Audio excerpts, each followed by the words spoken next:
Саламатсыздар ма? Бүгінгі клиникалық таңның аталуы антропометрия. Сабақтың мақсаты білім алушы студенттерге нәрестенің физикалық дамуын бағалай білуін үйрету. Бүгінгі сабаққа керекті медициналық құрал-жабдықтар, горизонтальды бой өлшегіш, салмақ өлшегіш таразы, және сантиметрлік лента, дез ерітінді және таза жаялықтар. Нәрестенің антропометриясын жүргізердің алдында барлық керекті медициналық құрал-жабдықтарды, яғни арнайы дез ерітіндімен өңдейміз.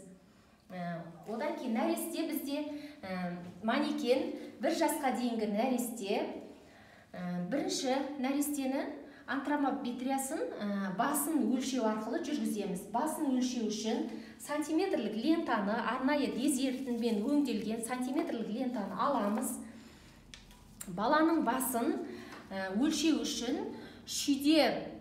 артынан шүйде төмпешігінен алдынан қас төмпешігіне дейінгі аралықты өлшейміз. Сантиметрлік лентаның арасында саусақ қалып кетпеуін қадағалаймыз. Өлшедік. Өлшегеннен кейін баланың медициналық құжатына жазып отырамыз. Екінші кезекте кеудесін өлшеу. Кеудесін өлшеу үшін артынан жауырынның төменгі бұрышынан алдынан емізікше төмпешігіне дейінгі аралықты өлшейміз. Өлшеп болғаннан кейін медициналық құжатына жазып қоямыз. Үшінші кезекте баланың бойын өлшейміз.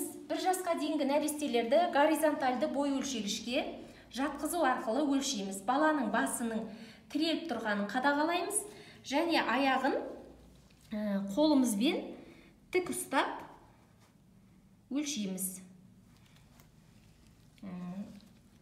Бойын медициналық құжатына жазып қоямыз. 4-ші кезекте баланың салмағын өлшейміз. Салмағын өлшердің алдында таразының сандық көрсеткішін 0-де тұрғанын қадағалаймыз. Нәрестені жатқызамыз.